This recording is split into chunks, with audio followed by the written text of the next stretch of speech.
Hello folks, I'm Headley, another fat bearded man talking about records.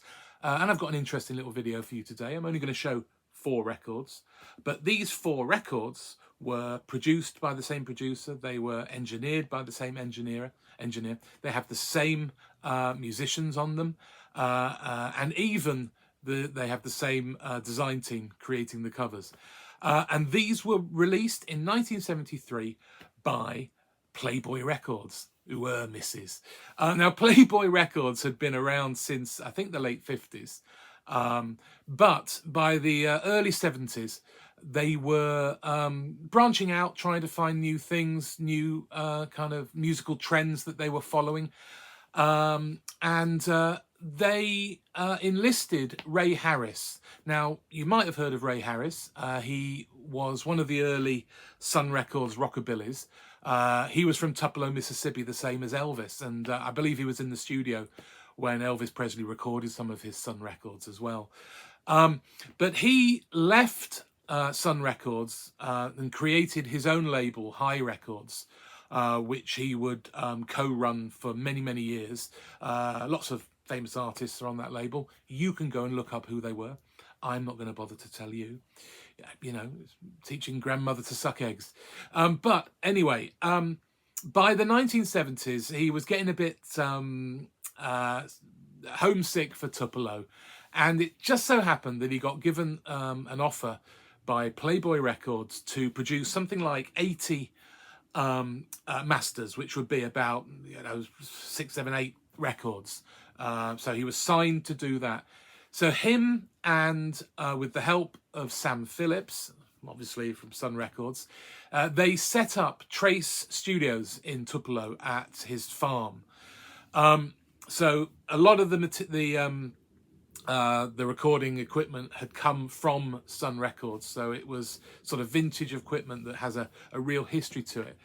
So anyway, the 4 records that came out of this, as I said, only 4. He was probably to do more, but at the end of the day, there was a change of bosses at Playboy Records, and they welched on the deal, and basically it ended up with litigation and people taking people to court. But 4 records were recorded, and as I said, he put together a kind of a house band, and all of them play on these 4 records. Now, I have a sneaky suspicion that all of these 4 records were produced basically over the same number of sessions, because the idea that they'd have got the same artists and the same musicians back at different times, I feel kind of it's not possible, really. I mean, it's possible. That's not what I meant to say. I think it's highly unlikely. So I actually think that these 4 records were recorded during the same bunch of sessions, considering everyone's involved. So anyway, that's the kind of the skinny on this. These were the 4 records, and here's a poster that was produced for them. That's probably about the only marketing they got, because this was the argument that Ray Harris had, that they really didn't market the records. They seemed to be losing interest, but by 1978 the record label went bust anyway. So let me start showing you these records. So the first one is Smith Vincent, and this is One More Time for the Cow. As you can see, this is a promo. In fact, all 4 of these are promos. I'd be very surprised if actually any of these were released not being promos. Apparently there are, but I have not seen any of them that being non-promos. Anyway, so as you can see, we've got a kind of a singer-songwriter kind of guy. This is, I think his name actually was Vincent Smith, but he went by Smith Vincent. Sort of session player, really good guitarist. And this is a kind of country singer-songwriter album, I suppose in the similar vein to Guy Clark, Townes Van Sant, that kind of thing going on. So it's acoustic country, really. A bit of the sort of folky country. Yeah, you know the kind of thing I'm telling you about. I'll play you a little bit just so you know what it sounds like. I rode a freight train down to Memphis. Went down to the river last night. Sat there thinking about my troubles. Wish I could turn that water into wine.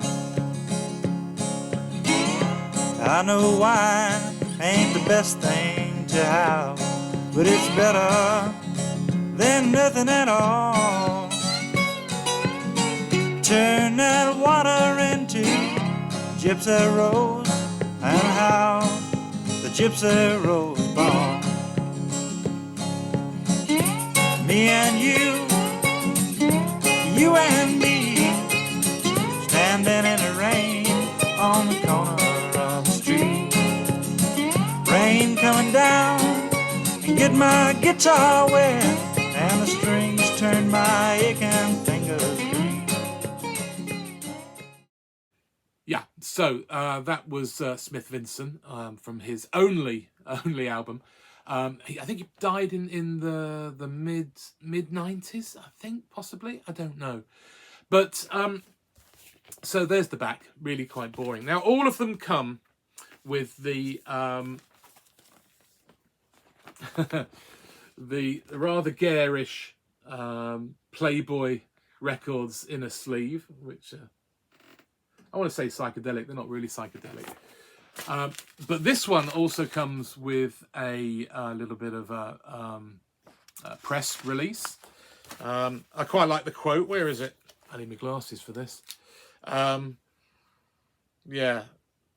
So Smith Vincent, they call him a singer-songwriter guitarist. That's what they call him. He's down to earth. He's a richly visual rural reporter of ringing phones and bells, squeaky doors, tooting whistles, shuffling cards. And apparently he's quoted as saying, if you don't drive a Studebaker, you ain't no friend of mine. I know, quite like Studebakers.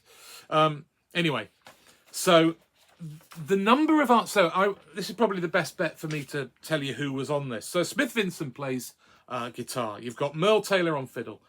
I think he's perhaps the only one on this one, but Bob Pisek on bass, Mike Reeves on drums, and you've got the Geronimo Memorial Choir. That's a great name. The Geronimo Memorial Choir on background vocals. So produced by Ray Harris. All songs engineered by Kenneth Christian, who also took the photograph that's on the album cover here of the cow and Smith Vincent. Yeah, and so the graphics design, Mitchell Brisker, and photography elsewhere. I suppose the back photography is by Neil Brisker. I'm assuming they're brothers. So that is basically the group. So the next one I want to show. Now, before I go on, I'm going to intersperse this with some photographs that the photographer of that, Kenneth Christian, who was also the engineer, he was a very good photographer.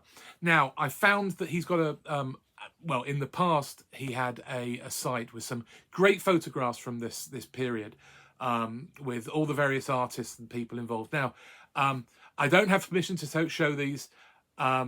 If you're watching or anyone involved, I'm really sorry. I'm not making many money of this. I just thought it might be interesting if I'm showcasing these records to kind of show them, to illustrate the kind of the scene.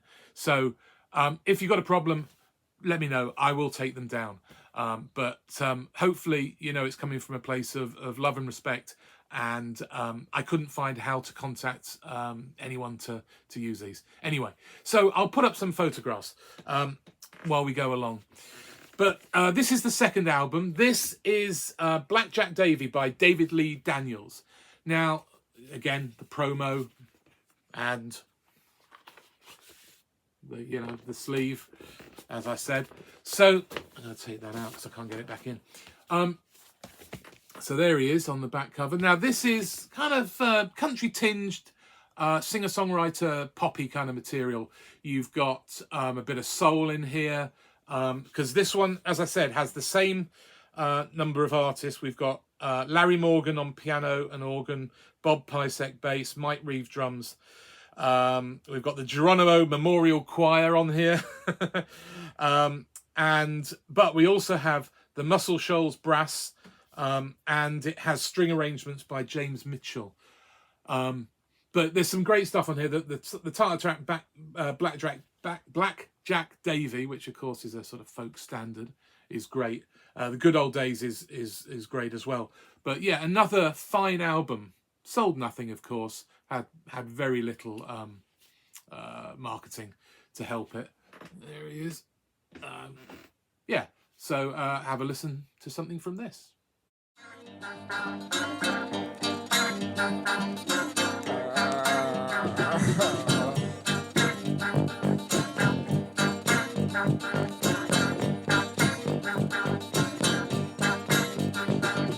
Blackjack Davy come around through the woods, singing so fine and clear. His voice kept ringing through the green, green trees till the spider fell had lit her. Till the spider fell had lit her. Would you forsake your husband, dear? Would you forsake your baby? Would you forsake your fine, fine home to go with Blackjack David? To go with Blackjack David. Say it. So that was David Lee Daniels. I want to say Daniel Lee David. I mean, you shouldn't have 3 first names, should you? That's just ostentatious. So that's album number 2, kind of singer-songwritery, with a bit of country twang to it and a bit of a funkiness to some of the tracks. Now, talking about funky, we've got the third one. Now, this is Kirby and Co, self-titled. Again, promo, also got the inner sleeve. And Doc Kirby was a nom de plume for Pat Malone, and that there is Pat Malone. I love that album cover. I mean, we've got the guy here with the gun. I don't know what's going on. It reminds me like some of those scenes from the Sopranos, where they're all sort of sitting out on the street outside the restaurant. No, I can't remember what it is. Anyway, so yeah. Now, this is a funky country record. Got a bit of Creedence Clearwater Revival kind of sound to it, that kind of swampiness as well. There's some wonderful tracks on here. High on Loving, the opening track, is brilliant. Mississippi Delta, which is a rocker. And Meet Me in Mexico, which is a kind of a great kind of funky country with wah-wah guitars. But yeah, really great. And again, you've got the same people. You've got Smith Vincent on guitar, Larry Morgan piano, Merle Taylor fiddle, Bob Pysek bass, Mike Reeves, Steve Carter on drums, Muscle Shoals brass, Geronimo Memorial Choir, of course, produced by Ray Harris and engineered by Kenneth Christian. So again, the cover, and there's the back. There's Doc Kirby, or Pat Malone, as he was really called, in the woods there, and this and Neil Brisker and Mitchell Brisker doing the design for the cover. Great record, really worth seeking out this one. Left a small farm in Oklahoma, headed down Mexico way, trying to find me some happiness. I'm thinking of my sweet Sarah Jane. Ain't got no money in my pockets, and my shoes are wearing kind of thin. Thinking about the past, looking to the front, just to see my Sarah Jane. Sweet Sarah Jane, do you miss me?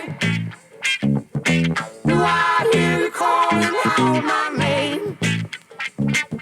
Please, Sarah, come go with me. We ain't got no time to play no games. Why do you give me that? And finally, we've got, this is Tim Tudor, Bopping Through the Milky Way. And this is a bit of an outlier between the four records. I think the previous three, in one way or another, have some sort of country kind of folky tinge to them. Whereas this record, I would say, is much more, I would almost say glam rock. I think there's a big influence of Bowie, big influence of T-Rex, Mark Bolan. Some of the stuff on here is very much like that sort of early 70s sound. Singer-songwriter still, but definitely more rocky. What was I going to say it's called? I can't remember what do you call it? Glam rock. Yeah, it's kind of glam in a bit. I mean, even the outfit he's wearing, that's a bit glam, isn't it? And again, produced by the same people. I should say that also the songwriters. So we have Smith Vincent writing one. We've got David Lee Daniels writing about 3 of them. The bass player, Bob Pisek, does about 5 of them or so. So it's all in-house, all of this. So anyway, yeah, this is another promo, of course. But yeah, have a listen to this one.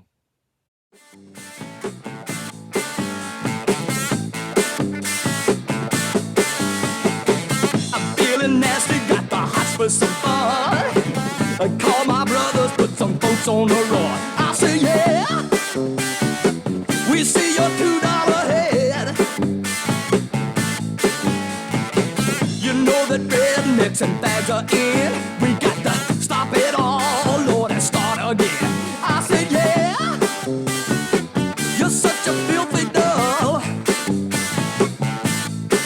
Ah, now, yeah, we're gonna blow up the world. Hey, hey.